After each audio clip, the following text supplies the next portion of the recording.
হযরত ওমর রাদিয়াল্লাহু তাআলা আনহু পানির মশকেতে পানি ভরে নিজের পিঠে চাপিয়ে নিয়ে আসছে বাড়িতে। ছেলে দৌড়ে গিয়েছে, আব্বাজান পানির মশকটা আপনি আমাকে দিয়ে দেন।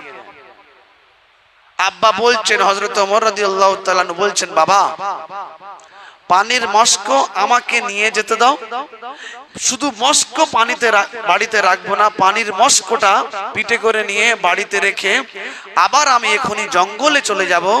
জঙ্গলে গিয়ে আমি জঙ্গল থেকে কাঠ কেটে এনে বাড়িতে এনে দেব। এই কথাটি কে বলছেন?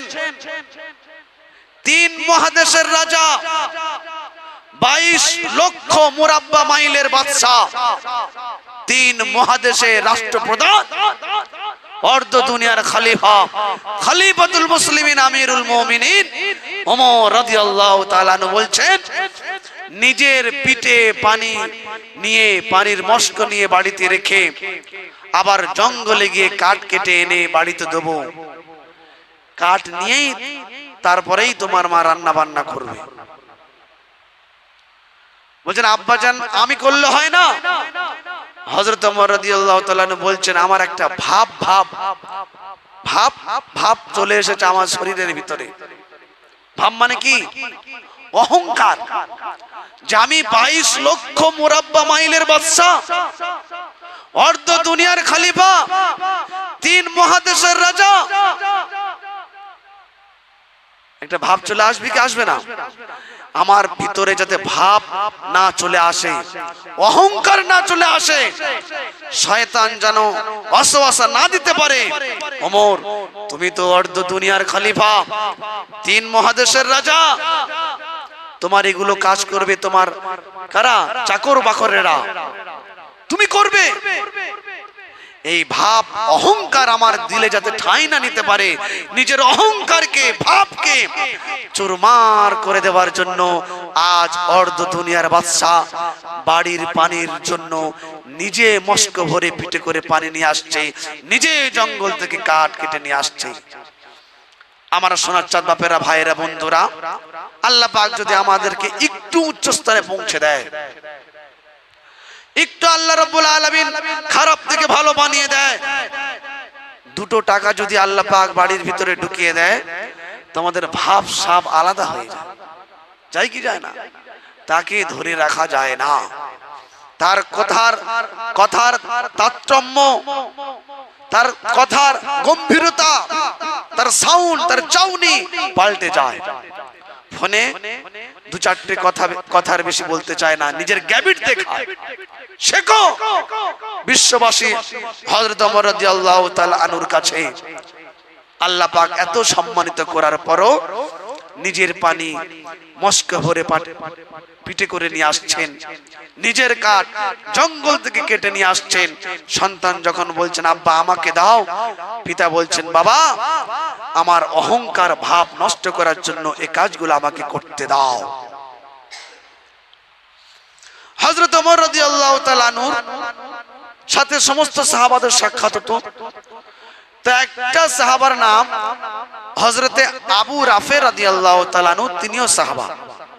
প্রায় সাক্ষাৎ হয়, আজও সাক্ষাৎ হয়েছে। ওমর রাদিয়াল্লাহু তাআলা আনহু বলছেন, রাফে আজ তো তুমি আমার থেকে অনেক ভালো, তুমি আমার থেকে অনেক দামি। হযরতে রাফি রাদিয়াল্লাহু তাআলা আনহু বললেন, হুজুর আমিরুল মুমিনিন, আমি কি করে দামি হলাম আপনার থেকে? হযরত ওমর বললেন, দেখো তুমি তো সুররিত কণ্ঠে সুন্দর আওয়াজে কোরআন পড়ো। হযরত রাফি বললেন, হুজুর আমিরুল মুমিনিন, আমি যদি সুন্দর আওয়াজে কোরআন পড়ি, এই কোরআনের ব্যাখ্যা আপনার চাইতে সুন্দর কেউ পারে না, তাহলে আপনিই দামি। আমি যদি কোরআন ভালো সুন্দর আওয়াজে পড়ি, ওই কোরআনের ব্যাখ্যা তো আপনি সবথেকে সুন্দর করেন। ওমর রাদিয়াল্লাহু তাআলা বললেন, দেখো তারপরও তুমি আমার চাইতে দামি, তুমি আমার চাইতে সুন্দর। আচ্ছা আমরা বলি বুকে হাত দিয়ে, হযরত ওমর রাদিয়াল্লাহু তাআলা আনহু চাইতে হযরতে রাফে কোনোদিন দামি হতে পারবে? হযরতে রাফে রাদিয়াল্লাহু তাআলা আনহুর সারা জিন্দেগীর আমল যদি এক পাল্লায় করা হয়, হযরতে রাফি রাদিয়াল্লাহু তাআলা আনহু সারা জিন্দেগীর আমল যদি এক জায়গাতে করা হয়, আর ওমর রাদিয়াল্লাহু তাআলা আনহুর একদিনের আমল যদি এক জায়গায় করা হয়, আল্লাহর কসম ওমর রাদিয়াল্লাহু তাআলা আনহুর আমলের পাল্লা ভারী হয়ে যাবে। সুবহানাল্লাহ। অনেক অনেক অনেক দামি ওমর। তারপরে ওমর কি বললেন? হযরত ওমর রাদিয়াল্লাহু তাআলা আনহু, রাফি তারপরেও তুমি আমার চাইতে অনেক দামি। কেন বললেন?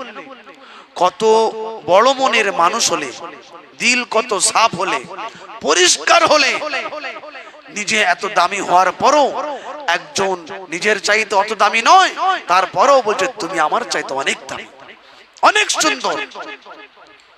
আজ এই সিফাত কোথায় আমাদের ভিতরে? এই চরিত্র কোথায় আমাদের ভিতরে? আমার সোনার ভাইরা, একজন যদি সম্মানিত ব্যক্তি হন, তাকে সম্মান দেব কি আরো চেষ্টা করছি তাকে টেনে কি করে নিচে নামানো যায়। এই চরিত্র তো আমাদের। তাকে কি করে বাঁশ দেওয়া যায়, কি করে তার নামে গীবত, পরনিন্দা, পরচর্চা কি করে করা যায়, সেই চেষ্টায় আছি। তারপরেও কি জান্নাতের আশা করতে পারি? হযরত ওমর রাদিয়াল্লাহু তাআলা আনহু গভীর রাত্রে একজন সাহাবার বাড়ি গিয়েছেন। সাহাবার বাড়ি, সাহাবাটার নাম হযরতে হুযাফা বিন ইয়ামানি রাদিয়াল্লাহু তাআলা আনহু। বুখারীর হাদিস, হযরতে হুযাফা বিন ইয়ামানি আল্লাহর নবী সাল্লাল্লাহু আলাইহি ওয়াসাল্লাম তার গোপন বিষয়গুলো, রাজ গোপন ভেদগুলো যদি তিনি কাউকে বলতেন বা বলার প্রয়োজন মনে করতেন, তো হযরত হুযাফা বিন ইয়ামানি রাদিয়াল্লাহু তাআলা আনহুকে বলতেন গোপন বিষয়গুলো, গোপন রাজগুলো। তা আল্লাহর নবী দুনিয়া ছেড়ে চলে গেছেন, অনেক দিন হয়ে গেছে।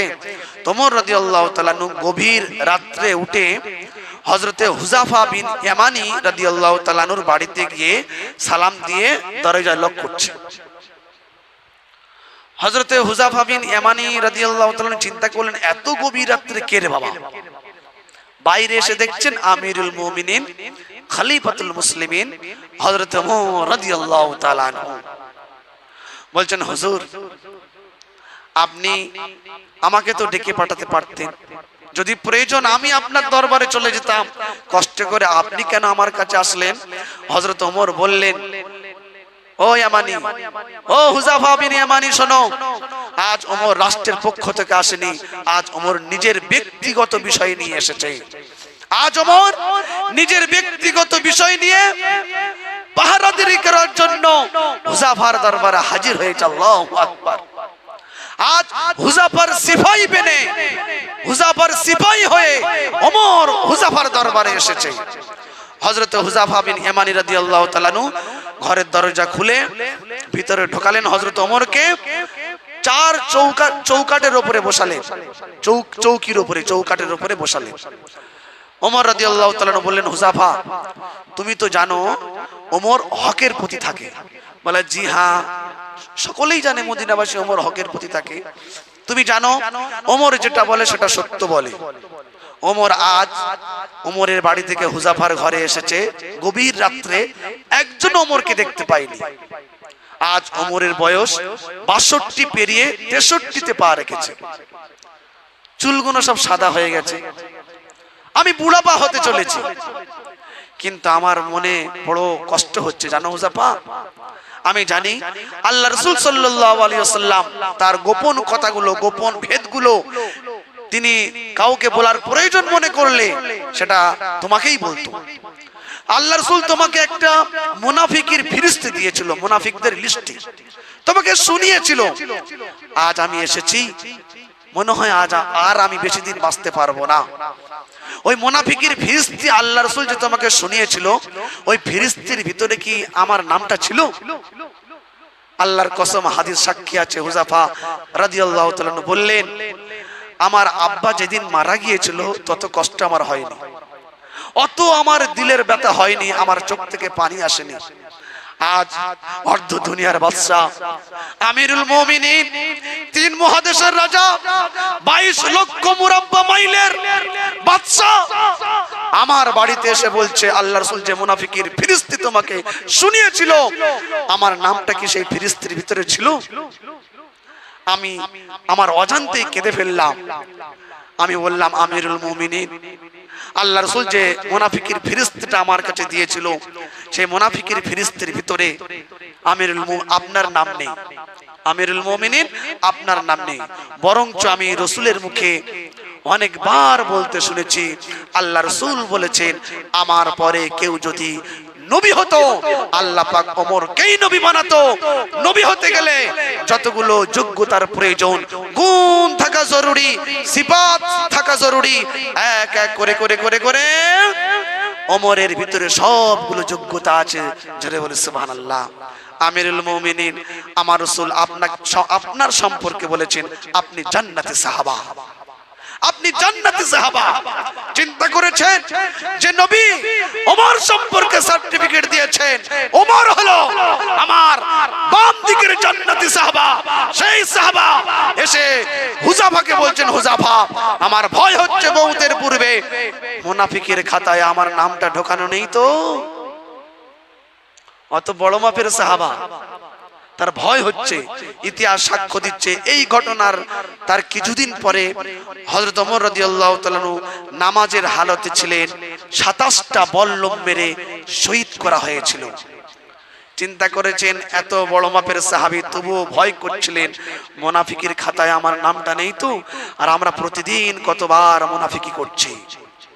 এর কাছে ভালো সেজে ভালো করে কথা বলে কিছু কথা বার করে নিয়ে অন্য জনের কাছে গিয়ে এর নামে গীবত করছি, তার কাছে ভালো হচ্ছি, হয় কি হয় না? এর কথা তার কাছে লাগায়, তার কথা ওর কাছে লাগায়, সামনে সামনে আসসালামু আলাইকুম, পিছনে পিছনে গীবত আর মুনাফিকি করে সর্বনাশ করে ফেলছে।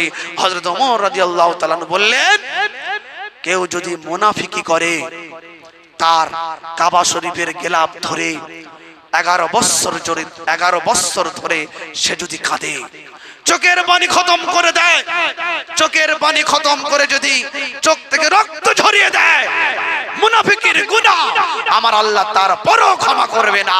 এত বড় মুনাফিকের আযাব এবং এত বড় মুনাফিকের গজব। ওমর রাদিয়াল্লাহু তাআলা ভয় করছিলেন কিসের জন্য? যে মুনাফিকের খাতায় আমার নাম না ঢুকে যায়। কোন ওমর? তার জীবন, যার জীবনী দেখবেন, তার পরিবারের ইতিহাস শুনবেন। ওমর রাদিয়াল্লাহু তাআলা আনহুর দরবারে ইরান থেকে একটা কাফেলা এসেছে। কোথা থেকে? ইরান থেকে। সেই কাফেলার ভিতরে কয়েকজন মেয়ে ছেলে আছেন। তা মেয়েরা যদি আমাদের বাড়িতে মেহমান হয়ে আসেন বেটা ছেলেদের সাথে, মেয়েদেরকে তো আমরা অন্দরমহলে মেয়েদের সঙ্গে পাঠিয়ে দেবো, এটাই করি তো। ওমর রাদিয়াল্লাহু তাআলা অর্ডার করলেন মেয়েদেরকে নিয়ে ভিতরে চলে যাও। মেয়েরা চলে গেলেন কার কাছে? ওমর রাদিয়াল্লাহু তাআলা আনহুর স্ত্রীর কাছে। যখন বিদায় নিচ্ছিলেন ওমর রাদিয়াল্লাহু তাআলা আনহু স্ত্রী ইরানের যিনি বাদশা ছিলেন তার মালিকা তার স্ত্রীর জন্য উপহার দিলেন, যেটা ইরানের বাদশার স্ত্রী মালিকা তার কাছে পাঠিয়ে দেবে। উপহারটি কি ছিল? নিজের জামা। ওমর রাদিয়াল্লাহু তাআলা আনহুর স্ত্রীর নিজের জামা, এক শিশি ভর্তি খুশবু আতর পাঠিয়ে দিলেন। ইরানের বাদশার স্ত্রী এই হাদিয়া পেয়ে তিনিও হাদিয়া পাঠালেন, অনেক সোনার অলংকার দিয়ে হাদিয়া পাঠালেন, অনেকটাই। হাদিয়াটা নিয়ে এসেছেন ওমর রাদিয়াল্লাহু তাআলা আনহুর কাছে দিলেন। আমিরুল মুমিনিন ইরানের বাদশার স্ত্রী আপনার ওয়াইফের জন্য, আপনার মালিকার জন্য, আপনার স্ত্রীর জন্য এই উপহার হাদিয়া উপঢৌকন পাঠিয়েছেন। ওমর রাদিয়াল্লাহু তাআলা আনহু উপঢৌকনটি নিয়ে অন্দরমহলে প্রবেশ করলেন। স্ত্রীর কাছে গিয়ে মুচকি হেসে বললেন, কি গো তুমি আবার কবে লেনদেন শুরু করেছো হাদিয়া? বলে কেন? আল্লাহর নবী তো বলেছেন হাদিয়া দেওয়া সুন্নাত, হাদিয়া নেওয়া সুন্নাত। আর আমি এজন্য দিয়েছিলাম যাতে নিজেদের ভিতরে ইরানের বাদশা আর আমাদের ভিতরে একটা গভীর সম্পর্ক তৈরি হয়, মহব্বত বাড়ে। ওমর রাদিয়াল্লাহু তাআলা বললেন, দেখো মহব্বত যদি বাড়াতে হয় দুনিয়ার কোনো ফায়দার জন্য নয়, দুনিয়ার কোনো উপকারের জন্য নয়, মহব্বত যদি তৈরি করতেই হয় আল্লাহ এবং রাসূলের জন্যই করতে হবে। এটাই হলো আমার নবীর তরিকা, আমার নবীর সুন্নাহ। যাই হোক, তোমার কাছে যে উপঢৌকন এসেছে সোনার অলংকার অনেকগুলো, এর দাম তো অনেক। তো তুমি যে উপঢৌকনটি দিয়েছিলে কি কি দিয়েছিলে? তুমি যে হাদিয়া দিয়েছিলে কি কি দিয়েছিলে? স্ত্রী তখন বললেন স্বামীকে, আমি যে হাদিয়া দিয়েছিলাম আমার একটা গায়ের কাপড় আর এক শিশি আতর। দাম কত হতে পারে? বলে দাম 3 দেনার হবে। কত দেনার? এটা কার? ওমর রাদিয়াল্লাহু তাআলা আনহুর স্ত্রী যে উপহারটি দিয়েছিলেন তার দাম 3 দেনার। হযরত ওমর বললেন, এক কাজ করো, তুমি 3 দেনার কেটে নাও, 3 দেনার কেটে নাও, আর বাদ বাকিগুলো বাইতুল মালে জমা করে দাও। বাইতুল মালে আমাদের ঘরের মেয়েরা বলবে তো, বলে চ মসজিদের কাজ হচ্ছে, তোর কানের মাগনিটা দে, একটু দেবো। কি হারাম হয়ে যাবে, ঘুম হবে কি হবে না? ওমর রাদিয়াল্লাহু তাআলা আনহু বললেন কি, সব মাল বাইতুল মালে জমা করে দাও। ইসলামকে কেমন করে ভালোবাসতে হয়, ইসলামের আজমত, কোরআনের আজমত, জাতির কওমের খিদমত, অর্ধ দুনিয়ার বাদশা, 3 দেশের মহারাজা, 22 লক্ষ মুরাব্বা মাইলের রাষ্ট্রপ্রধান বিশ্ববাসীকে শিখিয়ে দিলেন জাতির কওমের কেমন করে খেদমত করতে হয়। স্ত্রীর সমস্ত উপঢৌকন 3 দেনার কেটে নিয়ে বাদ বাকিগুলো বাইতুল মালে জমা করে দিয়ে বিশ্ববাসীকে প্রমাণ করে দিলেন, আর পৃথিবী ওমরের মতন আর একজন ব্যক্তিকে জন্ম দিতে পারবে না, ওমরের মতন রাজা পাওয়া যাবে না, ওমরের মতন রাষ্ট্রপ্রধান আর পৃথিবীতে আসবে না, কোন মা এমন সন্তান পেটে ধারণ করতে পারবে না। আমার সোনার ভাইয়েরা, যে ওমরের স্ত্রী নিজের সমস্ত হাদিয়া, উপঢৌকন, অর্থ সোনার চাঁদি বাইতুল মালে জমা করে দিলেন, আর আমরা কি করছি? আমরা কি করি বলেন? কি করি আমরা? একটা টাকা দেখাই আপনাদেরকে, কি করি আমরা দেখাই। কোথায় গেল রে? 12। এই দেখেন আমরা কি করি, দেখেন।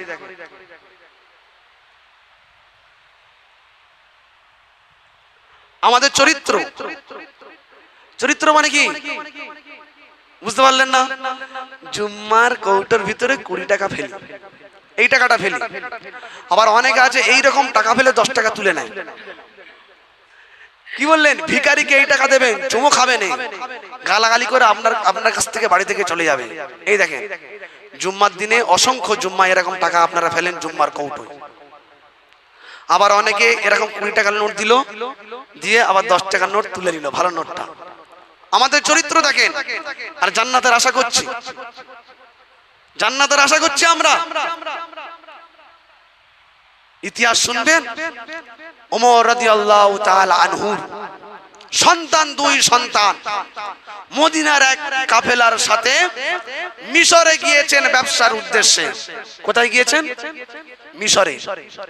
মিশরের যিনি রাষ্ট্রপ্রধান, ওমর রাদিয়াল্লাহু তাআলা আনহুর সন্তানকে পেয়ে খুব খুশি হলেন, যে অর্ধ দুনিয়ার বাদশা, যার আয়াতে আমি একজন কি, আমি কি বললাম, অর্ধ দুনিয়ার বাদশা, তার ছেলে আমার কাছে এসেছে।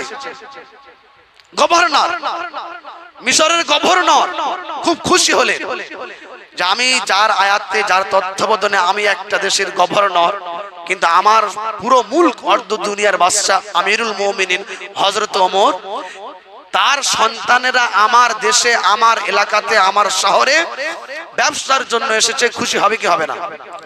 মানুষের কাছে পরিচয় ঘটিয়ে দিলেন যে এই 2 সন্তান অর্ধ দুনিয়ার বাদশা যিনি আমিরুল মুমিনিন খলিফাতুল মুসলিমিন ওমরের ছেলে। তো মানুষরা তো খুব খুশি হলো। সবাই অন্য জায়গায় কেনা বন্ধ করে দিয়ে হযরত ওমর রাদিয়াল্লাহু তাআলা আনহুর ছেলের কাছ থেকে কিনতে শুরু করে দিল মাল। যেটা বিক্রি করতে 1 মাস লাগে সেটা 2 দিনে শেষ। 1 টাকার মাল মানুষরা খুশি হয়ে 2 টাকা দিয়ে নিল। ওমরের ছেলে বলে কথা, চারটিখানি কথা, কোনো দাম দর নয়, মাল দাও 2 টাকা নাও, দাম 1 টাকা, মাল নাও দাও 2 টাকা নাও। এটা কি হারাম? তো হালাল, খুশি হয়ে দিচ্ছে। আমি তো বলছি ভাই আমার 1 টাকা মাল 1 টাকাই দাও, সে বলছে না 2 টাকা, কোনো কথা হবে না 2 টাকা। এটা কি হালাল না হারাম? জায়েজ, হালাল। মাল বিক্রি করে বাড়িতে চলে আসলেন কাফেলার সাথে।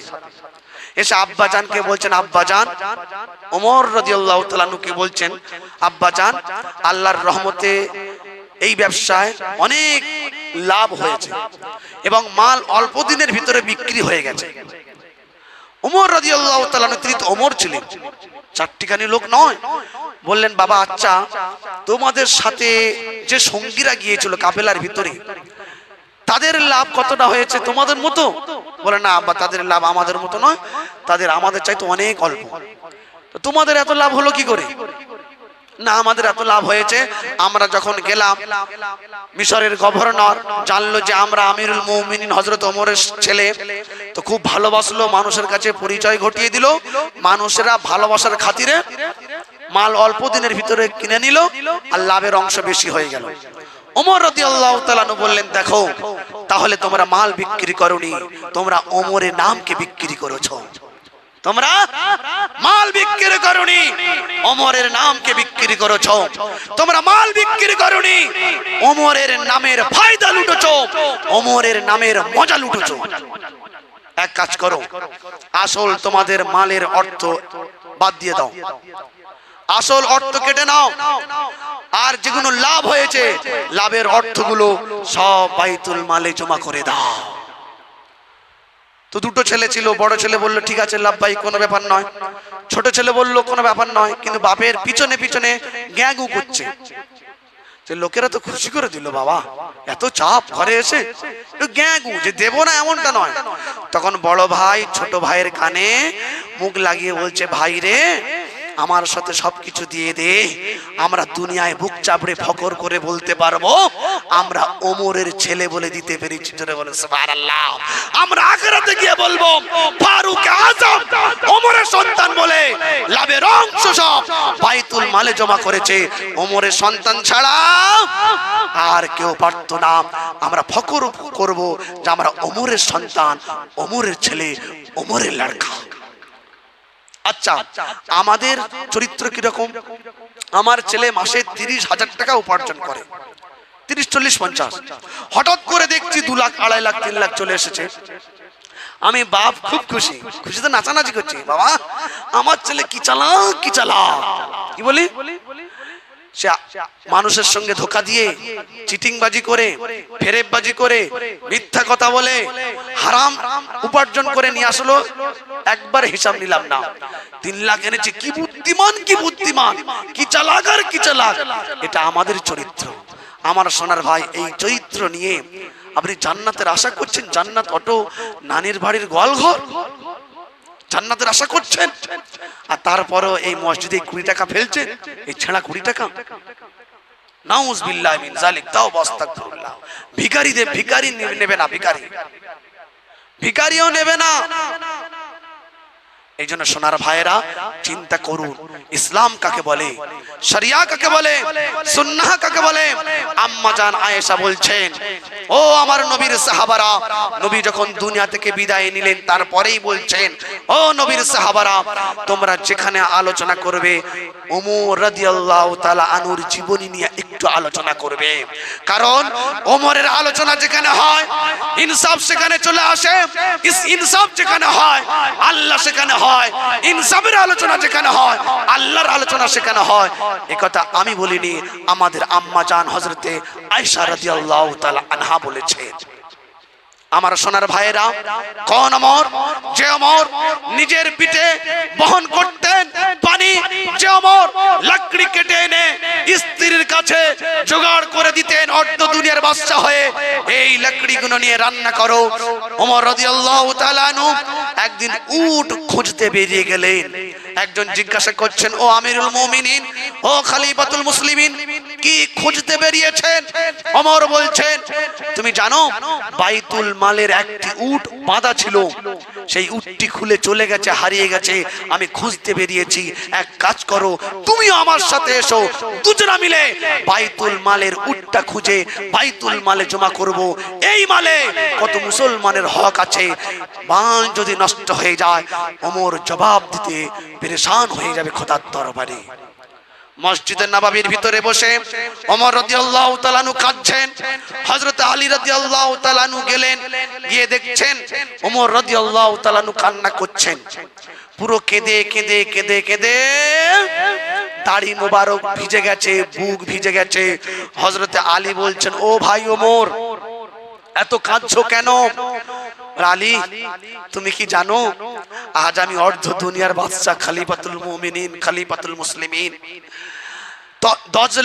দজলা নদীর কিনারায় একটা কুত্তা যদি না খেয়ে মারা যায়, খোদা আমার কাছে জবাব চাইবে, ওমর কি সেই জবাব দিতে পারবে?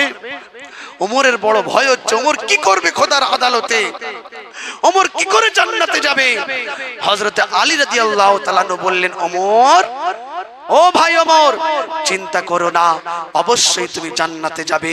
আমি রাসূলের মুখে শুনেছি ওমর জান্নাতি ওমর জান্নাতে যাবে। হযরত ওমর বললেন, আলী, আল্লাহর রাসূল বলেছেন, তুমি কি এটা সাক্ষ্য দিতে পারবে খোদার আদালতে যে আমি জান্নাতে? আমার রাসূল বলেছেন। হযরত আলী বললেন, ঠিক আছে, খোদার আদালতে গিয়ে আমি আলী সাক্ষী দেব, আমার রাসূল বলেছেন ওমর জান্নাতি। পাশে ইমাম হুসাইন ছিলেন, হযরত আলী রাদিয়াল্লাহু তাআলা আনহুর পুত্র।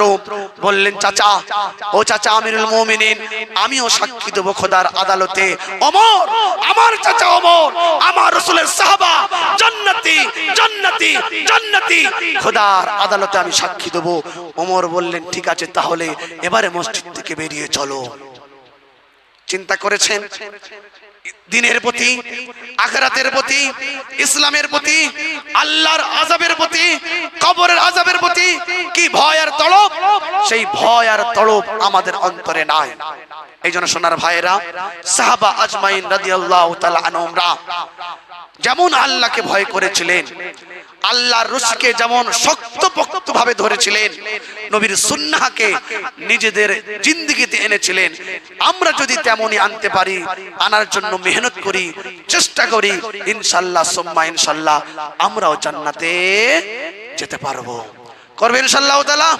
আল্লাহ পাক রব্বুল আলামিন আমাদের সকলকে শোনার থেকে, বলার থেকে আমল করার তৌফিক দান করুন। আমিন। ওয়া আখির দাওয়ানা আনিল হামদুলিল্লাহি রাব্বিল আলামিন।